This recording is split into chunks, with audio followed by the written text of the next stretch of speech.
Hey everyone. Hope you didn't miss me too much. Oh, although I kind of hope you did. Where have I been? Depressed. In a depression hole, not brushing my hair. As you may or may not have seen, I posted a video, I'm so brave, of me cutting my hair after my depression spell. Let me tell you what this episode is going to be about. It's going to be about a lot of things. We're not just going to be talking about me. We're going to be talking about pop culture. Not something we talk about a lot, but it's on my mind. This episode is going to get into a lot. I'm going to tell you what really happened with the Italian.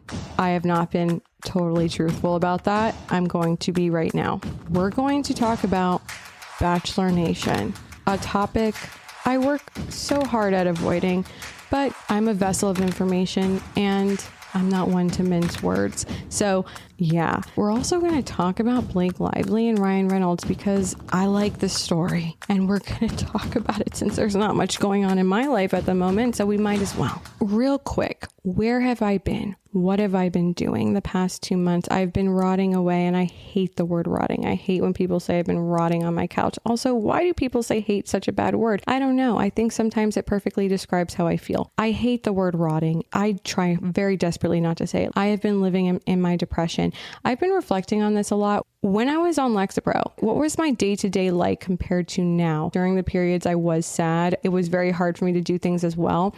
But I think that without being on antidepressants, it's just more work. It's harder for me to snap out of it. But for me, at least, the positives outweigh the negatives, as in I have a sexual appetite. That's not something I really want to lose right now. I feel like I'm more creative. I feel like I have more passion. I have more zest. I have more whatever. I feel more myself, and I don't like to be subdued. I like to see color. I like to live in color. I like the sound of music. And when I'm on antidepressants, I'm not really interested in anything. Me as a person, I'm an open book. That's how I've always been my whole life. It comes with positives, more negatives. But I do feel like if I'm going to even joke about depression or antidepressants, that it is part of my responsibility to be painfully transparent about what it looks like if you were to actually get off of them. I'm not a doctor. I do not recommend that you listen to anything I say in terms of your medical conditions. I just don't like taking medication. So I just didn't want to be on it, but life is harder off of it. It's more work. So anyways, I have found myself the last 2 months in a very deep state of depression and negativity, which was only getting worse by the day. So when I put on The Power of Now again, I started listening to it. I started hysterically crying. I think around chapter 2, just completely broke down because I felt like he was like just talking directly to me. And I had like this breakthrough moment. And after listening to it completely, I have felt a lot better in my day to day. I wouldn't say I'm like, 100%, but I'm brushing my hair and I'm taking small steps into just being a functional adult, which I have not been the past 2 months. Obviously, it was my first holiday without my mom. There was other things that were going on that I'm going to get into, but yeah, so I just wanted to give you a summary of what this episode's going to be. And I want to apologize up front because it's been a while. I'm sorry for the mouth sounds. I have dry mouth right now. There is something that I'm going to be doing on the show that I'm really excited about. It's basically a dating social experiment that we are going to do together. I just haven't been ready to date yet. I've just been in my shit for the past 2 months, but now I'm feeling ready. This episode is me opening the door again and saying hello, telling you what's going on in my life, telling you what I'm thinking about. Don't shoot the messenger for the things I'm going to say in this episode. It's going to get a little, okay? So anyways, here we go, baby. It's good to be back.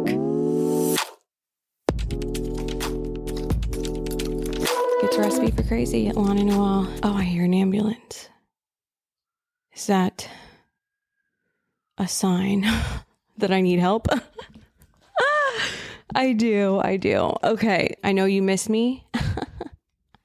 And It's frustrating to come on once a month and then have to update you on so many things that we don't get to talk about other interesting topics. For instance, Rachel Kirkconnell and Matt James breakup, which I shockingly have an opinion on.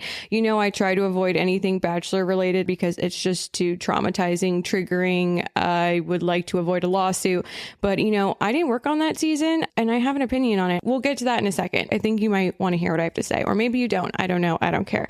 But first and foremost, let me update you on my life. I have a cat. His name is Frank, short for Frankenstein, short for Mr. and Frank. Frankenstein because he's like my little monster.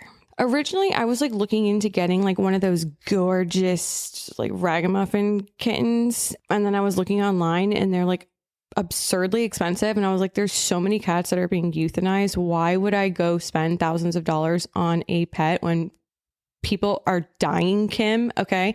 So I was looking on Pet Finder and I saw this adorable freaking kitten. I went to the shelter. The cat was already taken. The shelter I went to, it's called Peggy Adams. They have like a dog side and a cat side. I am not equipped for a dog right now or ever. I can't have a dog unless I have a man because he needs to take full responsibility for it. The poop, the everything is just too much for me. Cats, in my mind, and from what I believe to be true about cats, is that they're very independent. That's what I need. Someone who's self-sufficient. Like, we can cuddle when it's time to cuddle and you can be fine on your own. Like, we can have space from each other. I'm an indoor cat, so I think I would do best with an indoor cat. And you know what's interesting is for a very long time, I thought I was a dog person. I really believed myself to be one. And then I would have dogs and I was like, I realized, oh, this is a lot for me. I don't know that I'm a dog person, actually. So anyways, I'm at Peggy Adams. I go into this room and there's these two little kittens and I was just sitting there for a while and watching them. Frank and I immediately were attracted to each other. I would call it an attraction. Okay. I think there's like a sexual desire between us. You know, will we ever fulfill the prophecy? Probably not. Definitely not. I'm not into bestiality. Okay. That's not what floats my boat. But anyways, he comes right over to me, comes right on my lap. We're obsessed with each other. His little brother jumps up on the chair where I'm sitting with Frank in my lap and is behind my back, just trying to get attention from me. And Frank literally slaps a bitch. Okay. Frank is like, no, sir, this is my woman. I'm going to need you to see yourself out. I was like very into that. I was like, okay, this is like my type of man in the form of a cat. You know, I was trying to manifest this energy in a relationship, but I guess God gave it to me in a cat. And you know what? I'm going to take it. In that moment, I knew that this was my cat. So adopted the kitten, brought him home. Since then, it's been a few weeks. He's completely acclimated to his space. He loves his little life. He's completely an indoor cat, not interested in going outside at all. Doesn't even like looking out the window. Whenever I open the door, he runs and hides. When people come over, he hides until they leave. He's only interested in me. It's like exactly what I want in a man, but it's a cat and you know, it's fine. I love this cat.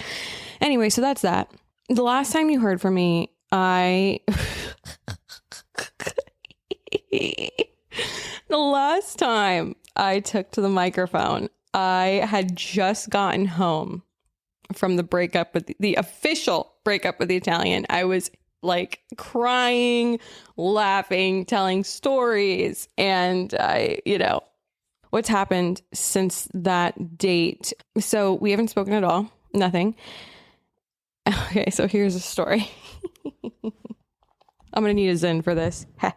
Here's the thing. I really did quit Zen. That's the funniest part. Before I even met him. And my brother-in-law brought me a pack. Okay. He was literally at my house when my brother-in-law came in, brought me a pack. I wasn't trying to shield it. Okay.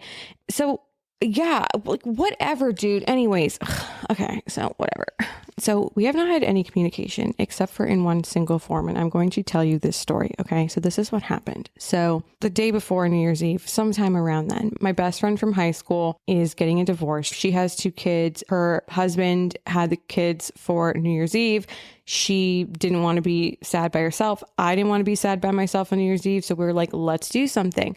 She comes to Florida and we just, party it up, catch up, do all the things, have so much fun. So one night we're out. Okay. I'm going to tell you the full story of this evening and how the situation came to be and how somehow I'm speaking to the Italian again. Okay. So Sarah is my friend's name. Sarah and I decide to go out to Cucina's. Now, Cucina's is a restaurant on Palm Beach Island that turns into a club at night. Cucina's has been around forever. My mom and her sisters used to party at Cucina's. Now, Palm Beach Island, if you don't know, is one of the wealthiest places in the country. Okay. Like the 1% live there, and there's really not a lot to do. Cucina's is like the one cool, hip, fun place that's not like hoity-toity. So we go there. I wanted to see my little cousins in action. They're busboys, and I thought it was so cute. So I wanted to see them at work. So we decided to go there for dinner. We have dinner. We're sitting there eating, and this guy comes up to me in a Prada jacket. He looks like another version of... Okay, sorry for the noises in the background. You just have to understand that's little Frankie boy. Frankster the prankster. He's like, a mischief boy. So he's just doing his thing. So anyways, I would say he's Jonah Hill adjacent. He has Jonah Hill energy, but not in a hot way. Jonah Hill before he lost weight, but in a Prada jacket, which to me is like not attractive. I do not like labels like that. On men, especially. It's like, okay, what are you trying to tell me? So he comes over to our table. We're trying to enjoy our meal, and he's like, I'm staying in Palm Beach for the next few months at the Breakers. I have a place in Miami. I have a yacht. What are you guys doing for New Year's Eve? Do you want to come on my yacht? Under normal circumstances, I would be like, bitch, get away from me. Maybe when I was 21 years old and had a thirst for the lights, I would have been on your yacht. But now I am living a sedentary lifestyle. I'm not really interested. However, my best friend's in town. So, I need to show her a good time. So, of course, I'm going to engage in conversation with this man because it could be an opportunity for something for us to do for New Year's Eve, even though, whatever. So we're lightly engaging. He's like, you guys should come over and sit with me at my table over here. We're having dinner. And I was like, yeah, maybe later. We're eating. Okay, bye. He leaves. As we're eating, there's a couple sitting across from us. Okay. It's a very typical couple that you would see in Palm Beach. It's an older, unattractive man and a very young, hot, vivacious girl. They're eating. My friend Sarah and I are immediately drawn to these people. We want to know everything about them. How did she get here? What's going on? What does he do for a living? How much money does he have? And what's the scenario? Because clearly these two are not an item. These two are not people you would see together. He clearly has money. Okay. She looks so bored. She looks like she's about to pass out into her lobster bisque. Okay, suddenly she gets up, goes to the bathroom, comes back, and she's alive. Obviously, cocaine is a hell of a drug. We know what she just did. We're so captivated by these people. All right, so this is the scenario. Now, tables are getting put away. The place is starting to come alive. The DJ gets on the set. The waiters are super nice to us. They know that my cousins work there, so they're bringing us free food. They're super cool. I give a good tip because I want to be when my cousin's family comes in, take care of my cousins here. So anyways, I'm so weird. I didn't want to get up from the table. I wanted us to have a secure spot, and they serve bottles because, like I said, this restaurant turns into a kind of a club situation. So I was like, let's see a bottle menu. I look and I'm like, holy shit, I could get this bottle for $20, but whatever. What's the cheapest thing?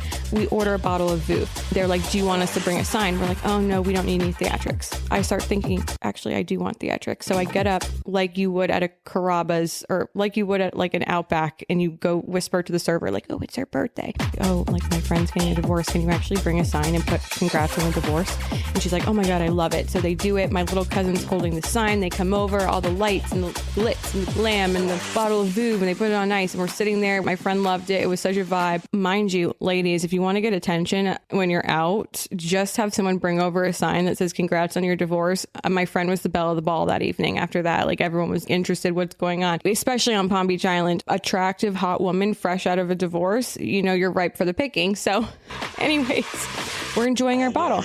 We're chilling. Now, the Jonah Hill guy, I was calling him Benny from the block. Don't ask me why. Benny from the block comes over. He's back on my nuts again, and he buys a table right next to ours. Okay, so he has a bottle, and he's at this point, so annoying, just pressuring us to come over to his table. At this point in my life, I would rather spend $500 on a bottle of Veuve than spend 5 minutes forcing a conversation with a man in a Prada jacket. Sir, take several steps back. I'm not interested. Now he's starting to annoy me. The yacht in Miami is sounding like a prison. Okay. It's sounding like a concentration camp. I need you to get the fuck away from me. Okay.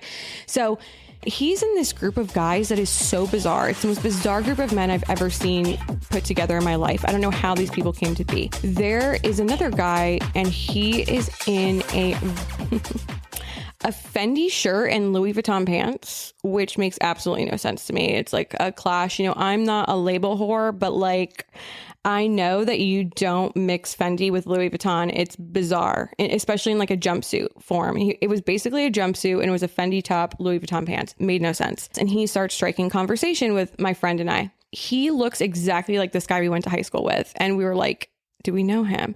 So we were like engaging with him only because we thought it was a guy we went to high school with, and come to find out it wasn't him. It was just a guy in a Fendi shirt and Louis Vuitton pants.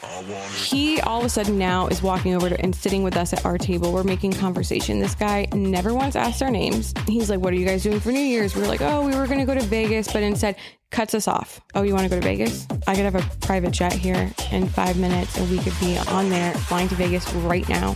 I spend $1.5 million in Vegas every single year. First of all, know your audience. We were like, okay, get the jet. Sarah and I have nothing to do. We'll get on a jet right now. Also, I just wanted to see if he could actually do it. No, there was no fucking jet. You're so full of shit. Not only that, but this guy in the Fendi shirt, Louis Vuitton pants, has a pit bull, his dog, with him at the club.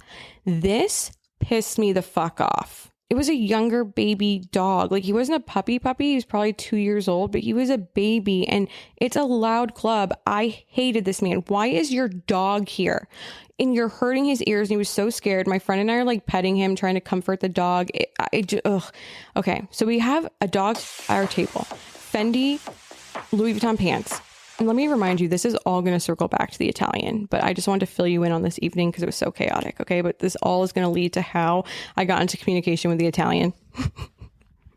We're going to land this plane. So all of a sudden, an older gentleman comes and sits at the table. When I say older, I mean like 65 years old, probably 4'11", a little guy, overweight, in also a jumpsuit. And his breath smells so bad. This man starts talking to me. Come to find out, it's Louis Vuitton pants, Fendi top, his dad. Okay, he and his dad are at the club. This man is telling me his entire life story. Clearly, this guy is thinking there's a chance with he and I. I am like bewildered by the whole situation. This is Palm Beach for you, okay? And, you know, that couple I mentioned, the reason I bring them up, it will become relevant later. They're still sitting at their table. And now all of a sudden, I'm forced into this conversation. I'm playing wingman to my friend. She has no interest in Fendi top, Louis Vuitton pants. We're just like hanging out. She's not interested in this dude whatsoever. But I'm essentially talking to him while she's talking to the son. And I'm having to hear his whole life story. Suddenly, he's offering me like life and dating advice. And eventually, I just look at him and I say, sir, I'm not trying to be rude here, but like, I'm not interested in forming a relationship with you that's romantic, like, which is seeming like that's where you're getting at. I am not that type of person. I'm sure there's plenty of other people here that would be more than willing, but it's not me. The son starts hearing and he says to me, did you see that Rolls Royce out front? I said, no. He said, well, that's my dad's. Oh, okay. Okay, that changes everything. Oh, listen, buddy, I don't give a fuck about your father's Rolls Royce. Okay, first of all, I've been in a Rolls Royce. Not only have I been in one, I've driven one. And not only have I driven a Rolls Royce, it was Kim Kardashian's matte black Rolls Royce. And I drove it around every single day to Dolce & Gabbana in every single place. You know what? I had my fun in a Rolls Royce. I don't care to ever be in one again. And after you've been in Kim Kardashian's Rolls Royce and driven it yourself, you really don't care about being in anyone else's. Nothing can ever really measure up after that. I'm not really interested because you know what? At the end of the day, what? I sit around in your father's Rolls Royce and then what? I have to go home and fuck him? He's disgusting. For what? So people can see me sitting in a Rolls Royce? Who cares? I'd rather sit at a man who I'm in love with fucking Hyundai with his JBL speaker in the back because he has a broken radio than sit in your father's Rolls Royce and then have to like make out with his stinky breath later. Like, give me a break, dude. Get the fuck out of my face. I hated these people. Okay. So this is all happening. Eventually, the father understands that it's not happening and he leaves and he's very upset, like his tail between his legs, like he really thought there was something happening here. And then that really makes me look within. What about me is making you think that this could ever happen? That's crazy, dude. Like, Oh my God. So now we're sitting there. I'm just annoyed in general. And then all of a sudden, this guy comes and sits next to me. If I were to describe him, he's like a little roly-poly of a man. I don't know. Like nobody I have a sexual desire for, but he comes and sits down. He's not sitting there for more than like 30 seconds before security comes over and removes him. And I'm confused. I say to the security guard, why did you move this guy from the table? And he said, oh, Fendi top Louis Vuitton pants said he was bothering you and he wanted him removed from his table. And I said, oh, hold on. First of all, Louis Vuitton pants, Fendi shirt, this isn't his table. This is actually my table. I purchased this bottle and that man was not bothering me. He's more than welcome to sit next to me. Then he's like, oh, okay. So then the guy comes back, right? The guy was like so taken back. He couldn't believe that I did that. He's like, that was so nice of you. Let's take a quick break. Eye-Opening Moments podcasts are real-life stories of adversity, encounters, and perspectives. They are moments that can lift your spirits, give you some food for thought, or move you. For the introspective mind that likes to reflect, discover, and find solutions or meaning in a complex life, listen to Eye-Opening Moments podcasts. Why'd you do that? I was like, because that dude's an asshole and you didn't even do anything. You just wanted to sit down. Like, you can fucking sit down anywhere you want. Fuck that dude. You seem like a nice guy based on your energy, you know? I've been reading The Power of Now, so, I wasn't then, but I am now. He's sitting next to me. We strike up a conversation. Come to find out, he's in comedy. He's made movies. We have a lot in common. We're chopping it up. I'm digging this guy's vibe, not sexually. Okay. As I said, he's a little roly-poly. He's a Tootsie Roll. But, I was digging his energy. We were like fast pals. Now my friend Sarah has made best friends with the sugar baby that was sitting at the table next to us. And the sugar baby, my friend Sarah and I are suddenly in a conversation and Cucina's is about to close. And she's like, what are you guys doing after? At this point, I'm a little drunk. I was like, nothing. She's like, you guys should totally come to the bar. We're going to. I forgot the freaking name, but she says the name. And we're like, yeah, done. We'll be there. I wanted to be friends with this girl. I was so fascinated with her. I want to know everything about her. She's so cute and hot. And she's with this guy. She's this little sugar baby. And I want to know her whole life story. I'm invested in the whole situation. I need to know how this ends. So we get invited. And now Tootsie Roll's our best friend. We're all dancing. I request Murder on the Dance Floor. They play it. We have a little moment on the dance floor. No one's there because it's about to close. We do a little dance. We call an Uber. And now we're on the way to this bar to meet the sugar baby. Okay. So we get to the bar. We get out of the car. And I realize... this is not a bar. This is a strip club. Okay. Something about me, I cannot be in a strip club. Listen, if you're a stripper, more power to you. I don't judge. I cannot be there. I have an existential crisis. And that's exactly what happened. We're sitting in there. I'm trying to be a trooper, but inside, I literally am deceased. I'm not there. I'm in like the fourth dimension. I'm floating in space. I'm telling everybody, listen, have a good time. Like, toss your money. These girls need to be paid. They deserve everything. But like, do not mind me at all. But also at the same time, mind me, because I want to die and I need to get the fuck out of here. But I'm just going to pretend to have a good time.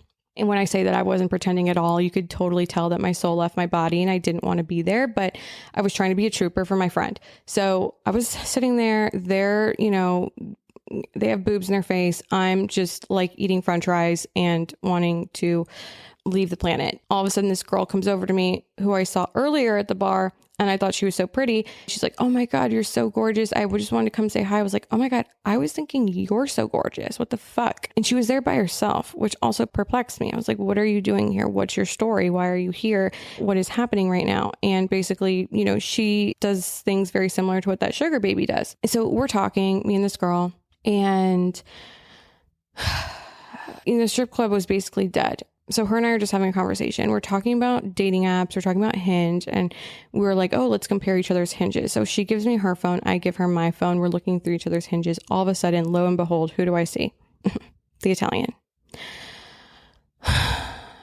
He gave her his phone number. And this was during a time we weren't together. So it's like, no harm, no foul, do what you will. But I'm very drunk. And he provided the phone number. He paved the way. And of course, what do I want to do? Scheme. I want to know what he's up to. What's going on? What's his game?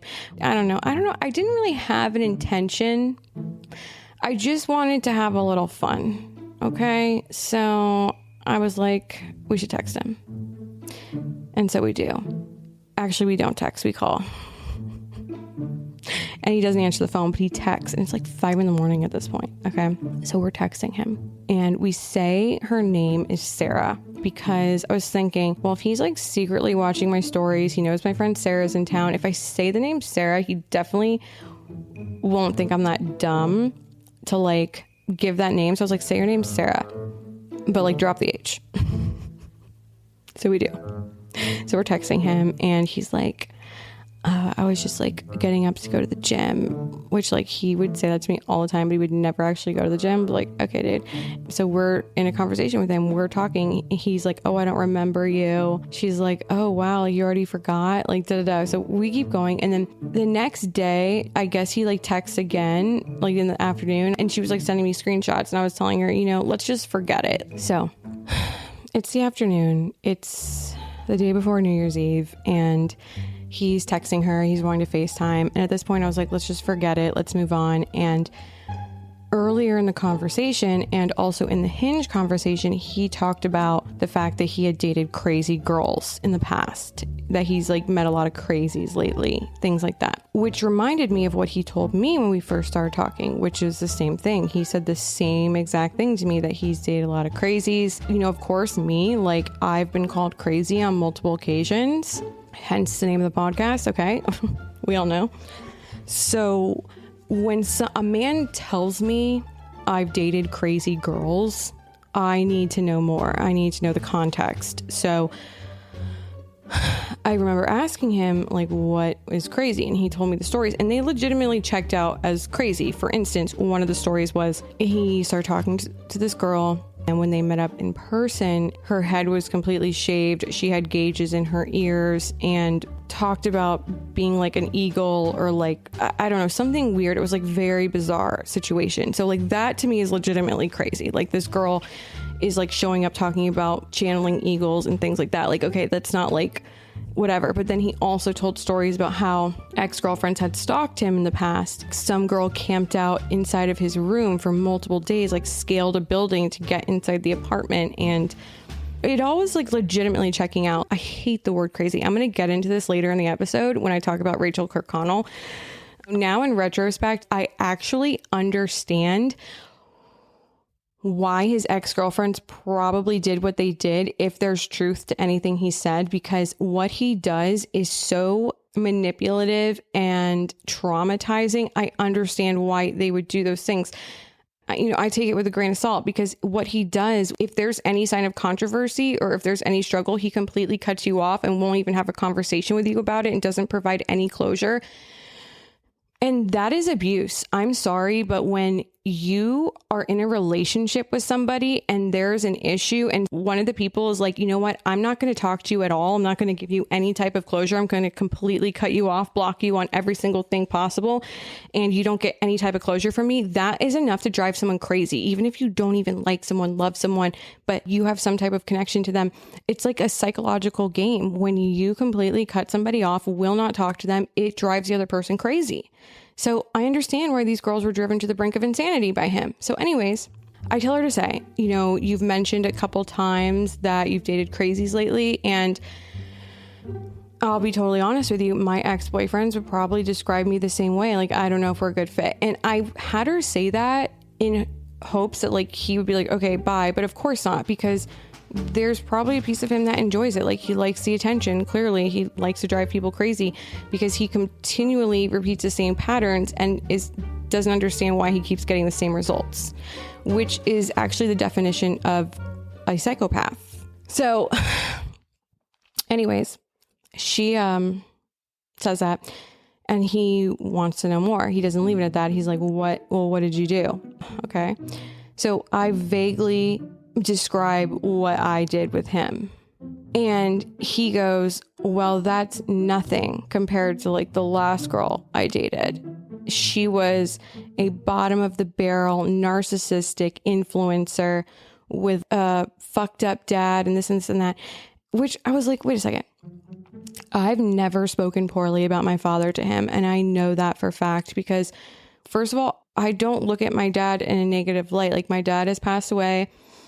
And I especially don't say anything negative about my dad to men, especially in the beginning stages of dating, because I feel like men immediately assume if you have daddy issues that there's something wrong with you. So I never speak poorly about my dad, especially to men. And, you know, I don't really have anything bad to say about my dad. He was the best dad he could possibly be for me. And I started thinking about it later. Like, why would he say something like that? Why would he bring up my dad? And then I realized the day after he and I broke up, I called my stepmom.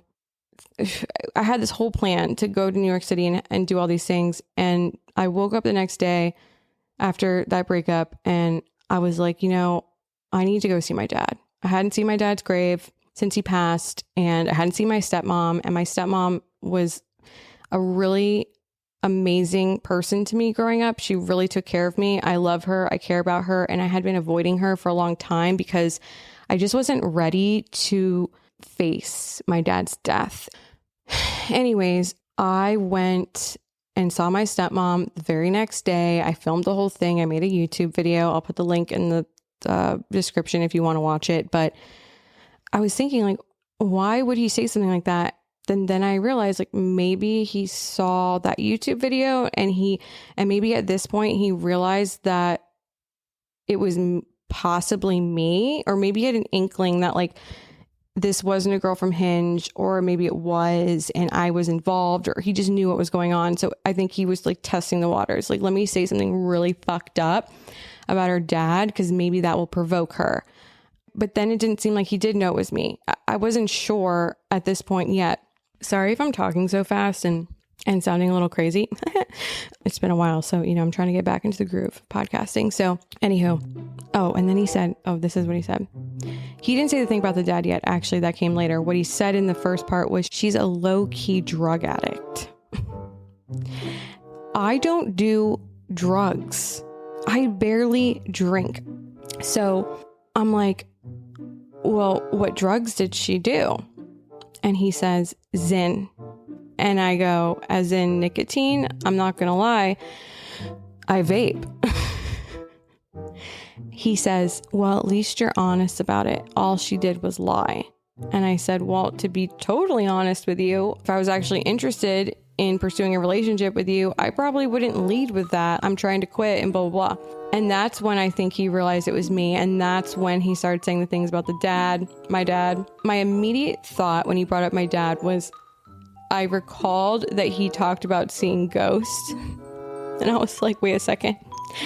Is he having conversations with my father in purgatory? If that's the case, I need to like get a Ouija board and have a conversation with my father and be like, Dad, listen, you need to stop talking to my ex-boyfriends in the spiritual realm. Okay. You need to chill, because like this is getting out of hand. Dad, like, let me take the wheel here. Okay. Like, please move on. What the fuck is going on? So then he eventually said, like, you know what? If you're finding relatability with this girl, then I don't want to pursue a relationship with you either. And he blocks her. Now, as this is all happening, my friend Sarah and I, the real Sarah, are trying to get all of our stuff together because we were going to Miami. And I would like to say that I was unbothered, but no, I was like completely bothered. I couldn't believe this, because before he realized it was me, he was just telling a complete stranger all this stuff about me, like that I'm like this narcissistic influencer, I'm this and I'm that.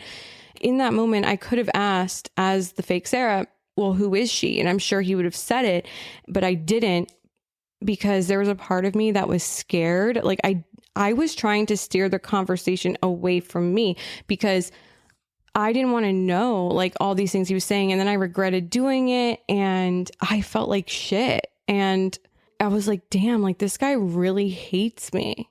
And I don't really understand why, but then I was reflecting more on it. Why could he hate me? What could be the possible things? Because I truly don't feel like I did anything to remind you of the situation and like how we broke up and how it all happened. Is, you know, we met and honestly everything was perfect and I was completely falling in love with him. He was falling in love with me. I truly saw this guy as someone I could be with, and I did get scared and then kind of nervous-ish. And my cousin Melissa and I went to go do yoga one night, and we were talking, and I was saying things, and she told me later, she's like, based on what you were saying, I was like, I don't even know if you're going to survive the weekend. I think you might break up with him. What ended up happening when I got back from yoga was I went on his Instagram. I saw those stories that he posted where I was like, why would he post things like this? This is like weird. And I confronted him about it. And I admit that like I did not handle it in the mature way, but I was totally self-sabotaging in that moment, which the lesson is don't show your hand. Like you always want to be the one to have the decision, to make the decisions. And I completely reacted based on my emotions. I was really hormonal at the time, feeling emotional, and it was way too early in the relationship to do something like that. And I didn't like the way he reacted to it. Like, I think he should have said, like, you're right. Like, those stories are weird, because truthfully they were.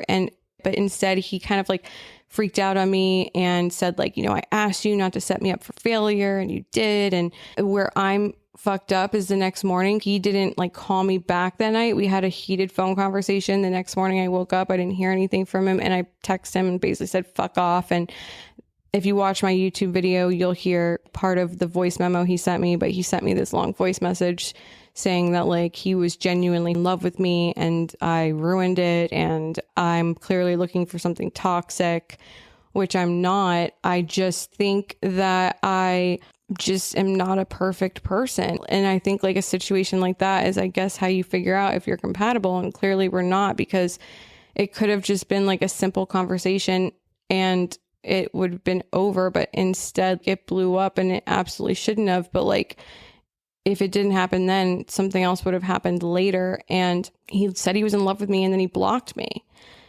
That took me the fuck out. Because I was feeling the same way, and I felt like we should have had a conversation about it, not just like a blocking. He also said a lot of really hurtful things to me in those moments, and it made me think, if you feel like this about me now, like you've been thinking this whole time. And I never said anything hurtful to him. I just said, fuck off. Like, you can't handle someone saying fuck you. Come on. Thought you were Italian. But yeah, I think he's just a very hurt person and is very much identifying with everything that women did before. And every woman that comes into his life now is just feeling the effects of him being cheated on in the past, and he can't get past that. And I don't know what he's looking for, but clearly I think he just needs a woman that's like unopinionated and silent and just, I don't know, which is not me. So I do miss him sometimes still. It's like he's done and said so many hurtful things to me at this point that it would be insane of me to feel that way. And it's fucked up, but I do. But I think I like miss the feelings that I had in the beginning, because I really did feel like it was something so special and different. And I connected with him more than I've connected with anyone in a really long time. And it just felt really right and safe. And it's crazy how it turned out, because, yeah, there's like this weird thing. I mean, that feels like there's like something sinister in him where he kind of like enjoys driving women crazy, because he knows exactly how to do it. Like, he's done it to these girls in the past, to the point where they just like broke into his house and locked themselves in his room. Like, he knows exactly what to do to drive a woman insane. And he continues to do it, knowing how hurtful it is, where like you could just have a conversation with a person instead of just like hurting them so intensely by blocking them, and in such like an aggressive way. Like, I'm in love with you. I'm genuinely in love with you. And then blocking. If you were in love with me, you would not have done something like that. That is not love. I don't know what that is. It's sick. So anyways, that's the story. That's how the cookie crumbled with that one. And we have not spoke in since. Okay. So what I was going to say is, what made him probably say that I'm narcissistic. I think what I did, I've done this before, is I turned our relationship and that into a story. I made a lot of jokes. There was the video talking about suggesting maybe he's schizophrenic because he sees ghosts. And obviously I don't mention these people's names. You have no idea who this man is. He could be anybody. But I think that what gets lost with me and what I really need to consider is people's feelings. And I was not considering his feelings or even thinking that he would look at my page. And I think I'm, again, naive in that way. He blocked me, but he didn't block me on social media. I ended up being the one who blocked him on social media later. But I'm going to tell you this, there is a big part of the story that I'm not talking about specifically because I'm just not emotionally ready to discuss it. Maybe another time, but just not right now. And maybe I'll even cut that part out. But so anyways, or should I just tell you? I just don't want to get emotional again. Okay. I'm just going to fucking tell you. This is the fucking truth. Okay. So what ended up happening, and the reason why I got so emotional, which I didn't understand why at the time, and the reason why I was in such a crazy depression is because I got pregnant.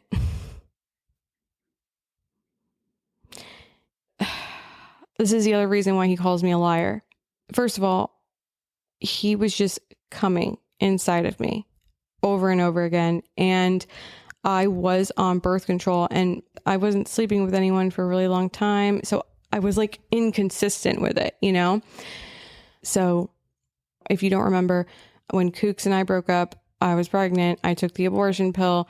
After that, I started taking birth control because I was I'm not going to let something like that happen again, because it was very devastating to take the abortion pill. And I wasn't even going to do it. I was going to keep it, was because I found those papers in his safe talking about all of his crimes, and I wasn't going to have a baby with somebody who had done things like that.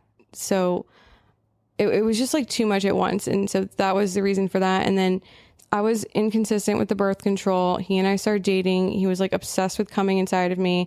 And the first time he even did it, he didn't know that I was on birth control. He asked me after the fact and I was yeah. So then I started taking it. I'm ADD.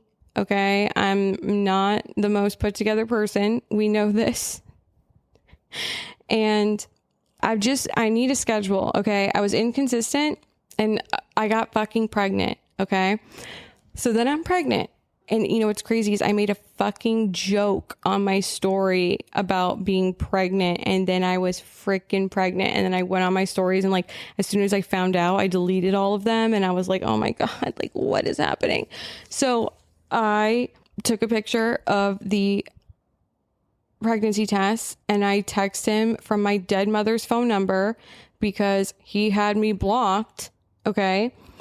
And, I went back and forth, with Kooks. I didn't even tell him I was pregnant. I just did it because I never wanted to speak to him again after everything that happened and what I found out. And so that was very easy. And with the Italian, I was well, I'm just going to tell him. I struggled with that at first because, he had me blocked. Is he going to think that I'm making this up? Is he going to think I'm saying this because I'm trying to talk to him? Those are all the things that are going through my mind. But then at the same time, it's my mom just died. I don't want to go through this by myself. So whatever, I'm just going to tell him. So I did. So we started talking again. And that's why we started talking again. And he was very supportive through the whole thing. He was actually really great through the whole thing. I can't even take that away from him. He was with me the entire time. He took care of me. I just did the abortion pill. And in Florida, thank God I found out when I did.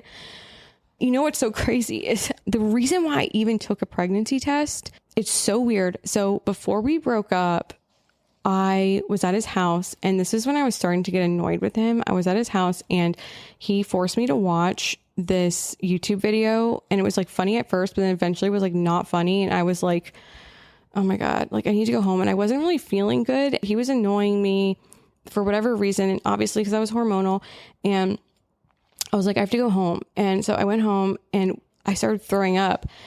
And I just had quit nicotine. So I was thinking it was like nicotine withdrawals. I slept in super late the next day and woke up to him knocking on my door, bringing me tea and iron pills because I was like feeling like I was going to pass out. And every time I stood up, I was like seeing all black. I was getting vertigo. So he brought me iron pills and tea. This is before I found out I was pregnant. And then I was in bed and he was like, "Are you sure you're not pregnant?" I was like, "No, like there's no fucking way. Like, first of all, we haven't even been dating that long. Like, you know, I'm on birth control." And I'm thinking in my head, like, well, I haven't been really consistent with birth control. And so I was like, no, there's no fucking way. No way. So, you know, we break up and all that stuff. And a few days go by and I'm like, oh, I haven't got my period. And when we broke up, I completely stopped taking the birth control because I was like, well, fuck it. Then I had some pregnancy tests left over from when I dated Kundalini guy. I, had that. So I was just like, oh, I'll just fucking take it. So I took it, pregnant. I was like, no. Then I Uber Eats or Postmates, whatever the hell, some more pregnancy tests in my house. And I take more. I take like 5 pregnant. It felt like that scene in Knocked Up when the sister goes, let me take one. And she looks and she goes, oh my God. She freaks out. Oh my God. I love that scene. She goes, oh, it's not mine. Thank God. Thank God. But like, I could not believe it. And so I was struggling all night with like, what do I do? Do I tell him? Do I not? So I told him, obviously. And like I said, he was completely supportive and there for me for whatever I wanted to do.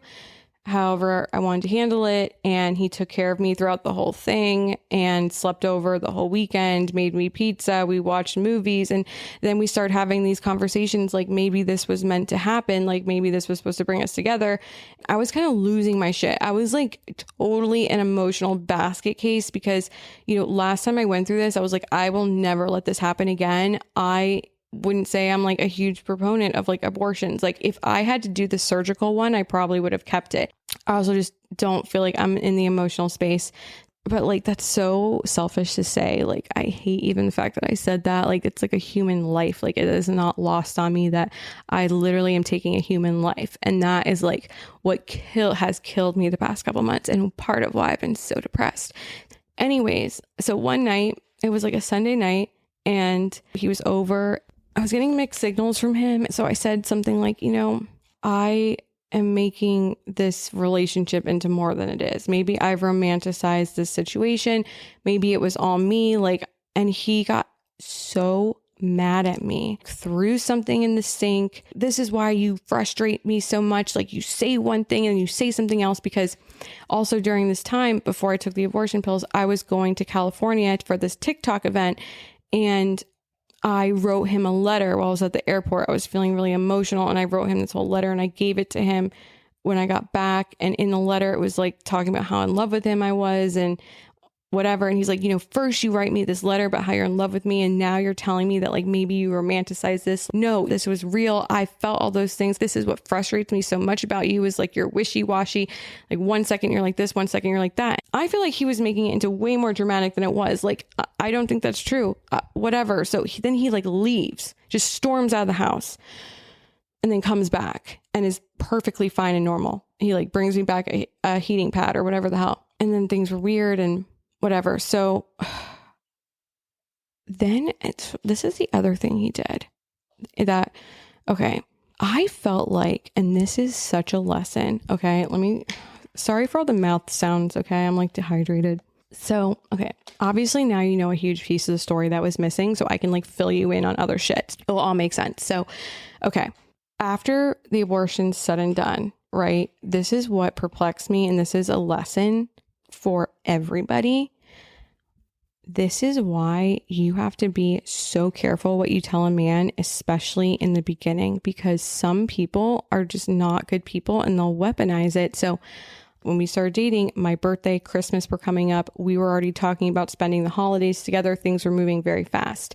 So I told him I wanted to set him up for success. If you're going to get me something for my birthday, whatever. We were talking about previous gifts. And I told him the story about Kooks. So I told him this story, and I'm not sure if I've told you this story, but I'll tell you right now. So when Kooks and I were together, we were living together and it was Christmas time. Plan was we were going to go spend the holidays with his family and then fly to Florida and spend the holidays with mine. This was before my mom was diagnosed with her cancer. before everything, obviously. So this was right after I went to my friend's wedding in Palm Beach, where he was supposed to go and last minute decided he was against gay marriage. And when I was gone, that was when he attempted to cheat on me and he relapsed on heroin. So it's Christmas time. I just explained to you the situation where we're at. Okay. He just got off drugs. He probably has no money. We're packing. I'm clocking him as we're packing. I'm realizing he's not really packing a gift. Okay. Gotcha. I'm very sensitive about gifts. I can't help it. I don't know. It's not that I'm materialistic. I don't care what you get me. You could write me a freaking 10-paragraph essay about how much you love me. Just like something to show me some kind of form of love and attention during the holidays. That's important to me. I'm sorry if that's wrong, but that's how I freaking feel. Okay. So I'm noticing he's not packing anything for me. Okay, interesting. I'm packing all this stuff, a whole separate suitcase just for gifts. Okay, so we get to Virginia where we're spending the holidays and he has nothing for his family.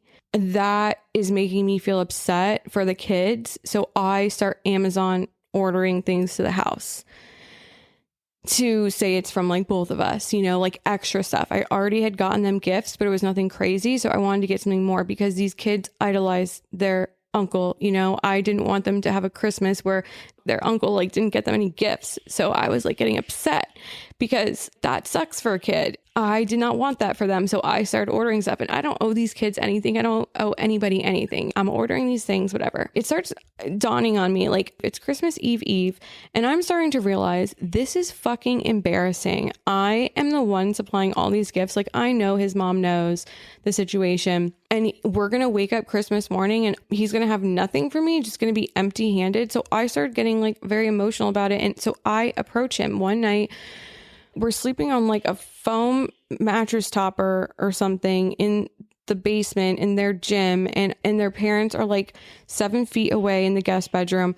And so I quietly bring up, hey, I just want to know so I can mentally prepare because it doesn't seem like you did. Like, did you get me anything for Christmas?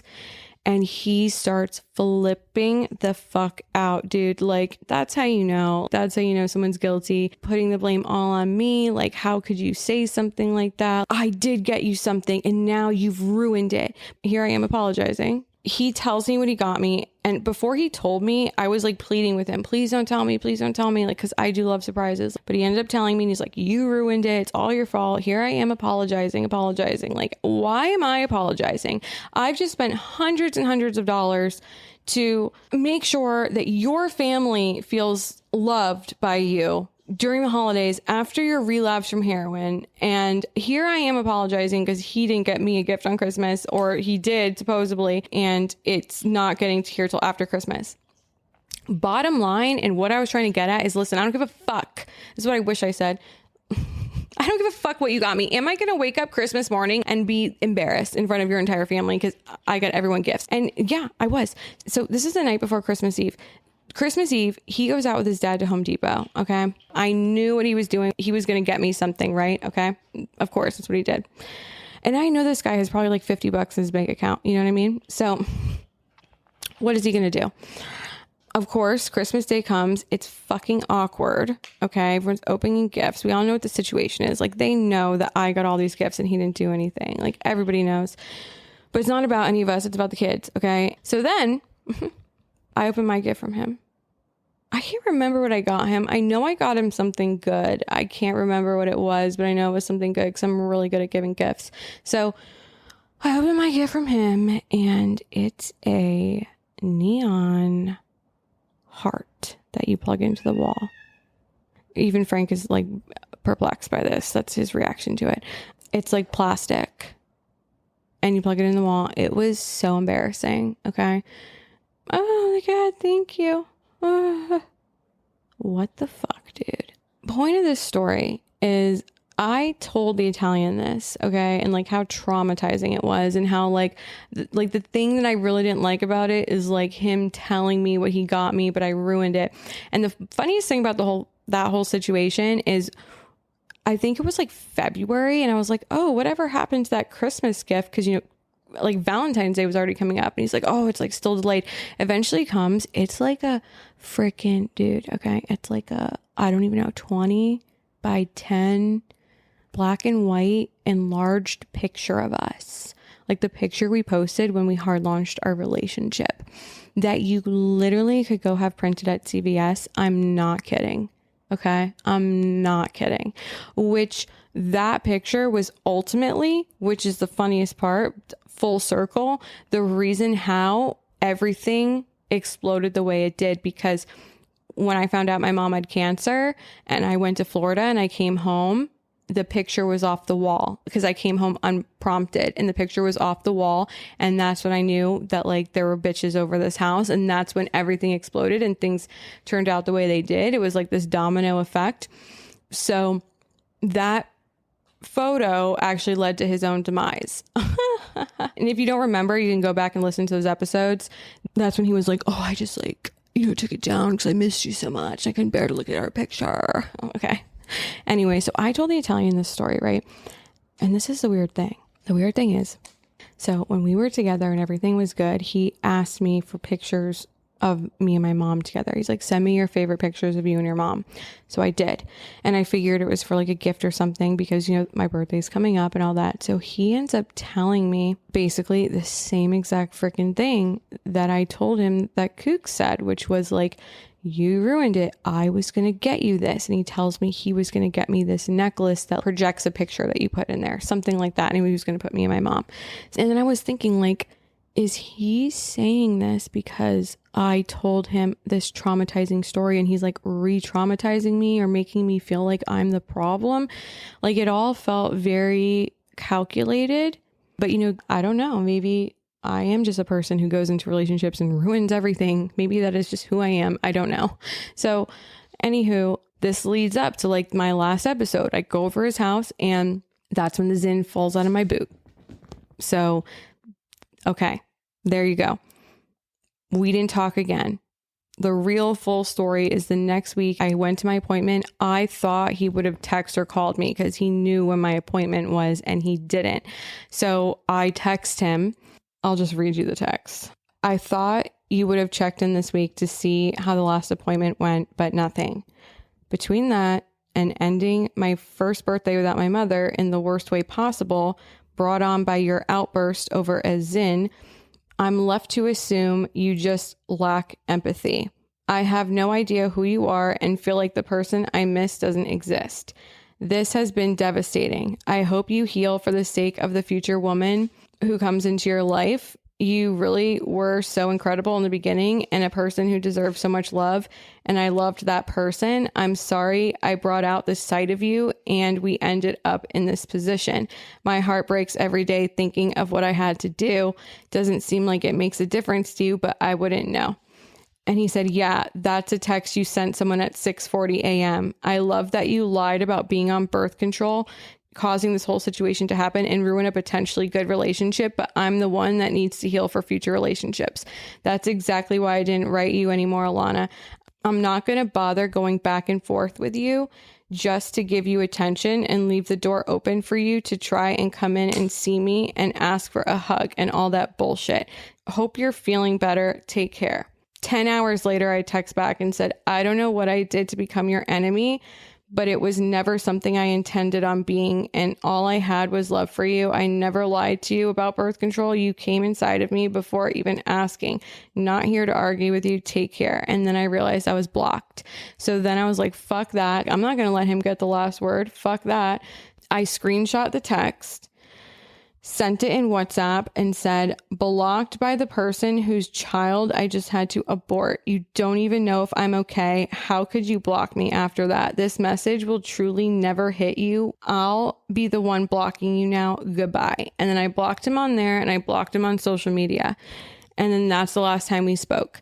That was like first week of December. So then I just like went into this like crazy depression. That's where it was all based. I didn't want to do that. I did not want to have another abortion in my life. That sucks so much. And then he says things like, you've ruined the potential of a good relationship. Like he drops these little things. I'm not the dramatic one here.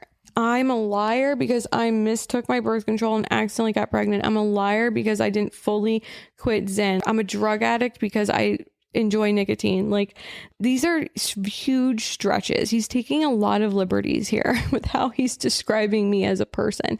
So I don't know. I would be lying if I said there's not a part of me that still cares about him and misses him. But then I feel like that's me, like, not being kind to myself, because he was very abusive in all these situations. But I also would be lying if I didn't say that, like, he did actually take care of me and was very loving and supportive during that whole process. But like, I just don't know. So that's the story. It's completely over. I have not dated at all since then. You know, when my friend Sarah was in town, we went out and I met a lot of dudes. Like, I was like, holy shit, I need to be going out more, because holy fuck, I'm cute. Actually, people like me. And, you know, I met this guy at, one night we went to Omakase. We went out afterwards and I felt like the belle of the ball. Like, dudes were coming up to me all night. There was this one guy I met who was like tall and like extremely muscular, and we were like really hitting it off. We kissed. He was like trying to take me out. And then I just kind of like, I don't know, he kind of talked gay, if I'm being honest. Like, he had a bit of a feminine voice and I like couldn't get past it. I don't know. And then I totally ghosted this other guy I met when we were out. We had a date scheduled. I was supposed to meet him for dinner, and then I just didn't show up and I blocked him. I was so depressed and accumulating knots in my hair, and I just couldn't do it. So I completely relapsed in my depression and stopped brushing my hair. What that depression looks like for me is I get lost in my head and just like can't move. I feel paralyzed. Then I started listening to The Power of Now, and it has completely changed my life. But then last night I was thinking maybe I'm in a manic episode, but I don't know. I've been doing really good. I've been working out. I need to go get my nails done. I need to get my hair done. I'm going to start dating again for real. But the way I'm going to date this time is completely different. Like, I really learned my lesson from the Italian, which is I have to be very careful who I open myself up to, because I am a very emotional person. And if I get my heart broken, I'm completely taken out. Like, I'm rock bottom. I have to like recognize the fact that this really does affect me, because, you know, I was comparing what happened this time compared to like what happened last time with Kooks, and it debilitates me. I need to be a lot more responsible. I need to take care of myself, and I need to be careful who I let into my life. Things moved really quickly with the Italian. Then I was left just picking up the pieces, and still today, right now. So that's not okay. Like, I have a job to do. I have responsibilities. I'm an adult. I can't let a relationship ruin my day to day. So I do need to detach. I need to be focused on myself. And that is exactly what I'm trying to do.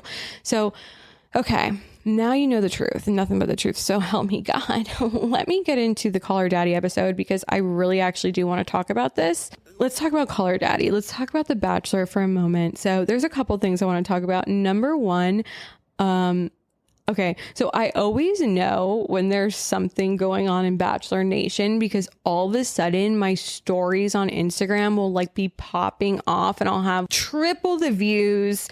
All the Bachelor Nation people are looking at my page, seeing if I'm going to comment, is what I'm speculating. And that's how I know there's something going on, because I don't check Bachelor news. When everything was so crazy and people were talking about me, everyone was like DMing me the Reddit stuff, and I started figuring out Reddit, because before that I had only looked to Reddit to like Google, this is my life situation, Reddit. And then I Google that and I just go to the Reddit page. Like, I didn't even have an account.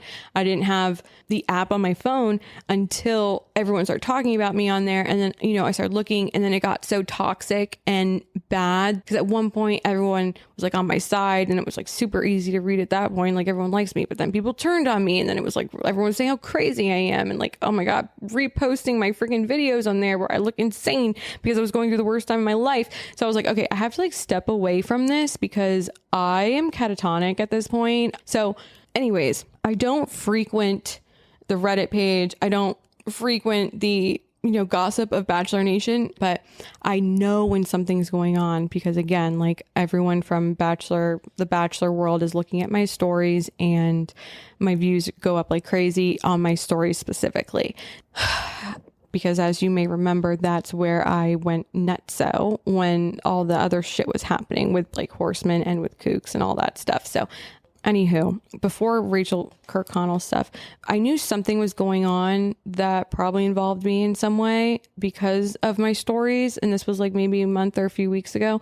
So I went on Reddit and was looking through what was happening. And then I saw that Serene and Brandon from Tayshia's season and Bachelor in Paradise were seen together and that they're dating, allegedly, supposedly, possibly. This is what I have to say. Serene is an extremely gorgeous, beautiful woman. Brandon is an extremely hot man. I selfishly would love to see what their baby looks like. I love gorgeous babies. I think they would have adorable kids. So, cute couple. But on a human level, I feel like they are two of the worst people. I just think that like those two are, I don't know, kind of belong together. Like I could totally see it. And I think they will probably have a very toxic relationship that is very narcissistic, for lack of a better word, and self-involved. And I think that, anything that were to happen between them, none of us will ever hear about it because they both are extremely protective of their brand. What that brand is, I don't know, just being extremely hot. They're very protective of their brand of being hot. So like it will probably be very private. We'll never know anything about it. And I think both of them have been through a lot publicly with backlash. Brandon more than Serene. I think Serene is very sensitive to obviously anything negative being said about her, like who isn't, but it's just something that comes with the territory when you're putting yourself in the public eye. But I think that, they probably have a lot in common just based on being extremely good looking and receiving public criticism. So I could totally see those two connecting and being in a relationship. I also think that every human being on this earth is capable of growth and learning from their mistakes. I just don't care, two hot people together. Good, great. Anyways, moving on. So Rachel Kirkconnell and Matt James, I actually have an opinion on this and I am very hesitant about what I'm about to say next. I'm kind of scared for what I'm about to say about this. I mean, I'm not one to mince words, but the theme of this episode, and as I've mentioned, like I have been reflecting a lot on how my words hold weight and how things I say have repercussions. Hashtag Blake Horseman on Raya. Sometimes I say things and I don't realize the impact it could have on people. Again, Blake Horseman was on Raya. Blake Horseman was conversing with people on the app and was using it for dating purposes, like right before the baby announcement. So it's like, again, like these people are just being held accountable for their actions. So whatever. So, okay. Call her daddy. I watched the whole thing. And I surprisingly found myself crying. I didn't work on Matt James' season. My ex-boyfriend was Matt James' producer. I watched the season as a part of my job. I thought Rachel Kirkconnell was one of the most beautiful women I had ever seen. She didn't say much in the season. So when Kooks and I were together, I asked him about the show. I was like, what was she like? And he said she was very naive. I'm not going to get into other things he said, but like in short, he said she was naive. I'm watching it. I just thought it was a really good interview, just in general. And it was so relatable. Alex said such good things and was very gentle with her because she seems just like a little deer, like a little doe. Like I just wanted to like give her a hug. Like she was so sweet. I felt so bad for her because I feel like we have all been in that situation where you just feel like, am I crazy? Am I the crazy one? And I'm listening to her and I'm like, she is literally so beautiful, so sweet and docile. And she's sitting there questioning, am I crazy? Because I have emotions, because I cried over this. And it's like, no, we all feel like that. It's like so easy for men to just point and say like, you're crazy because you have emotions, because you react. But like, that is a woman's nature. Women are very emotional creatures, and a man should embrace that and empower you. And oh my God, when Rachel said, anytime I'm upset, Matt will give me space. And Alex said, but did you want space? And Rachel said no. And I was like, first of all, perfect follow-up question.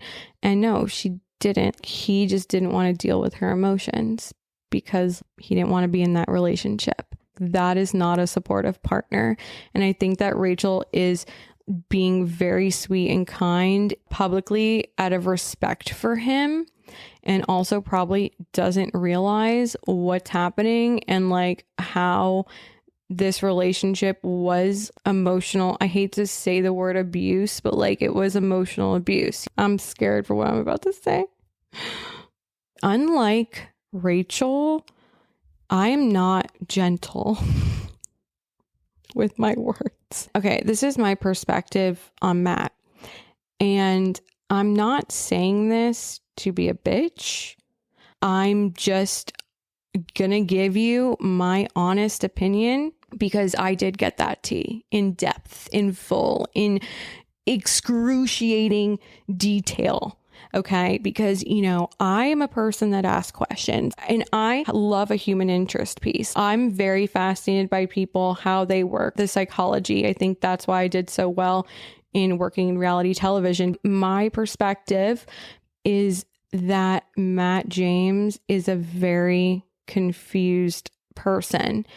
And this is obviously clear. I think everyone knows this, is holding on to the trauma from his childhood and what his dad did to his family and using that as an excuse. When you do find true love, I think it is important to solidify the relationship and make some form of commitment to each other. But I think a lot of people, especially men, will use traumas and things to justify why they don't want to get married, why they don't want this, why they don't want that, when there is something like very much internally going on.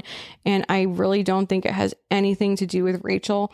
From what I know, his relationship with Tyler Cameron was very obscure. It was very odd. It was a little too close for comfort, and mostly on Matt James' end. Like, he was less interested in dating and pursuing any of these women and much more interested in seeing Tyler Cameron. Not intrigued by any woman on the show. Even the girls that were like all the way up at the top was not interested, if you can read between the lines. I think Rachel was very much used. And I think that she's being very kind and very forgiving. And I think that everything that I was told about her all makes sense. And it's like, you just kind of want to shake her. And that's how I feel, like, oh my God, like, come on now, like, look in the mirror. Everything I was told about him and about her, it has come completely full circle and it all makes sense. And I think that he was very much comfortable in keeping it status quo and what it was, and not excelling it into a engagement or a marriage, because I don't think he really wants to marry any woman. And if he does end up marrying a woman, I think it's really just for show. And that's really, without being too explicit into like what I was told, I think I've pretty much told you without telling you what the situation is, and you can take it from there. But I think, you know, a lot of men are in that kind of thing. And if I'm going to expand on that more, let's talk about Ryan Reynolds and Blake Lively for a moment. Oh my God, I'm so invested. I'm seated in that scenario. You know, I'm not really one for celebrity gossip, but like, this is a story I can sink my teeth into. I'm very much into it. Let me tell you this one thing first. Blake Lively is not a good actress. There, I said it. We all know it to be true. I think she did well on Gossip Girl because that's who she is. And even in Gossip Girl, like, I've loved Gossip Girl. I've seen beginning to end every single season multiple times. I love it. Penn Badgley was obsessed with him, was my celebrity crush for the longest time. I don't even think she was a good actress in that. I just don't think she's a good actress. But she did well in that because I think that's her personality. That's who she is. I also never thought I'd be sitting here and telling you that I was watching Candace Owen videos, but here I am watching it because she really does have the tea. And I believe everything she's saying about everything she's heard. I also love the fact that on TikTok, in the comments, Candace Owens is like bringing all the parties together. Liberals and conservatives are joining together for the first time in years to agree with Candace Owens. And you know what? It's a beautiful thing. I love to see it. It's hilarious, but it all freaking makes sense. First of all, I love the book. It Ends With Us. I read it and cried hysterically. I remember I ordered the book from Amazon and half the pages were missing around like page 130. I posted on my stories about it and people were sending me pictures of the missing pages. Love you for that. I consumed the book in a night, was hysterically crying, had my mom's friend read it. Like it's so good. And I was so looking forward to the movie. When I heard Blake Lively was going to be starring in it, I was like, this is a mistake. Colleen Hoover, why are you doing this? She was not the person for the role. First of all, I spent $25 to rent the movie and watch it. I put it on. When it got to the scene on the roof, I turned it off. I could not watch it. It was unbearable. So to later find out that scene had so much controversy and like all these people who had their hands on it with writing it, and ultimately it was Ryan Reynolds, it made so much freaking sense why it was so terrible. Later, I ended up getting bored one night and I actually ended up skipping past that part and started watching the movie, and I rather enjoyed it. It wasn't amazing, but it wasn't terrible. I teared up. It was pretty good. But again, it's just such a good story. So anyways, all this drama is so interesting because Ryan Reynolds and Blake Lively are seemingly untouchable, especially Taylor Swift, like the most untouchable. So for them to be on the forefront and the center of all this controversy, it's like so fascinating because these are people that like you never really know anything too crazy. Also, the fact that Martha Stewart publicly said that Ryan Reynolds is not as funny as you think he is, I totally believe that. And I believe anything Martha Stewart says because she publicly admitted to cheating on her husband on her honeymoon. So like, I don't think that woman tells a lie. Okay. I believe her. Ryan Reynolds had a period of time where he was hilarious on Twitter. I'm like, who wrote those tweets actually? Was it him or somebody else? Because you know what? Okay. On the subject of Matt James and all that, I think Ryan Reynolds is very similar in that way. But okay, let me say this. I'm scared about the things that come out of my mouth. Sometimes I can't be controlled and I say things and I can't take them back. But anyways, Ryan Reynolds, I think he might be a little homosexual. I don't know. I think he's very much a thespian. I think that like one time I was on Instagram and I stumbled upon this like very gay man's Instagram page who's a ballerina and nobody famous or anyone I know follows him. I don't know how I came on his page, but one person who did follow him was Ryan Reynolds. I thought that was interesting. I don't know.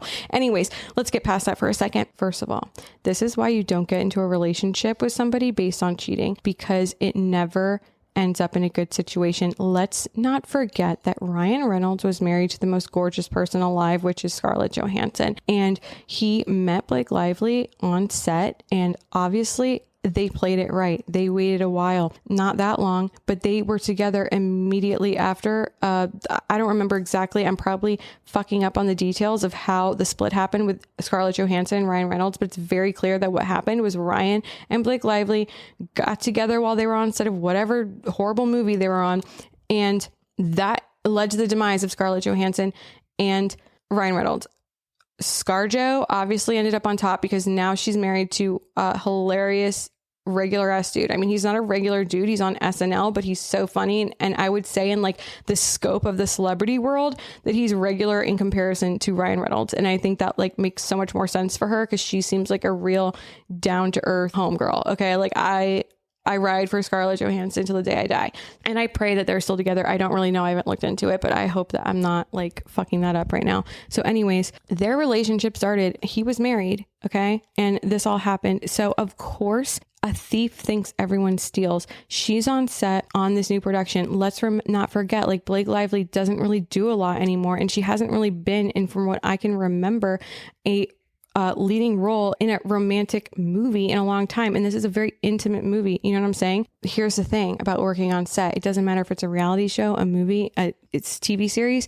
People fall in love on set, not just in front of the camera, but behind the scenes. Like showmances are so real. It happens all the time. I've had so many showmances myself. Like you can't help it. Like think about this. It doesn't even matter if it's a show, but let me put this in perspective for you. Wherever you're working, think about this. Like when you're seeing a man at work, especially if you're a woman, I don't know how men feel because I'm not a man, but like, think about this. Like when you see a man on like in work, like, I don't know what it is, but like when you're working with someone closely, like is a person who typically, if you saw them walking across the street, you probably wouldn't be attracted to them. But at work, for some reason, you find yourself attracted to them.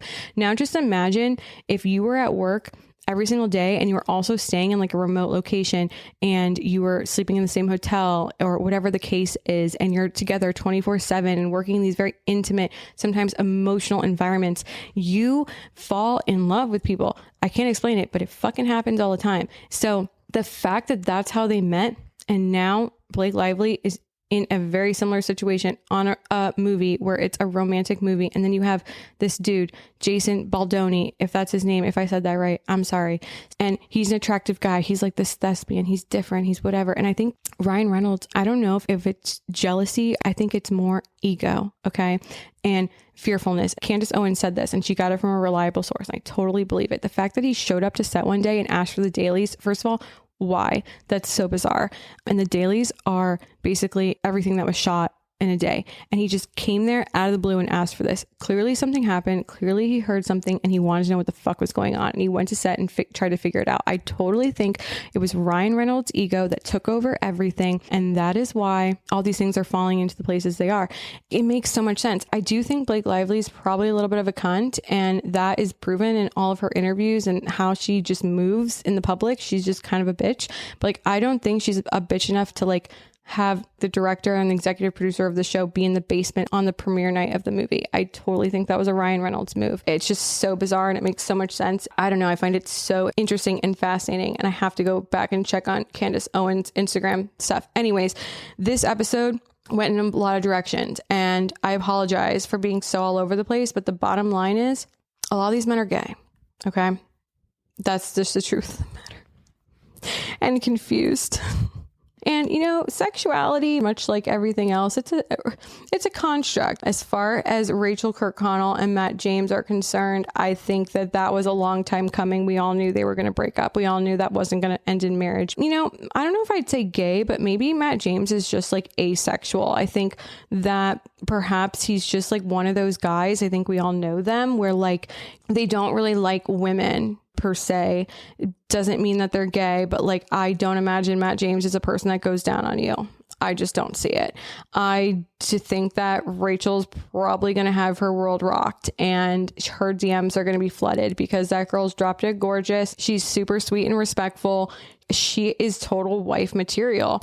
I'm sorry that she cries over a bad meal at a restaurant on her period. Get the fuck over it. Okay. She's totally fine and not crazy at all. And yeah, I think that he's very lucky that that's the girl he decided to break up with and make a very weird public post about the breakup 3 hours after, and not anybody else. Because let me tell you, most women would probably lose their shit. I think the way that Rachel has moved after everything that he's done just further proves that she's not fucking crazy. I can't even believe those words came out of her mouth.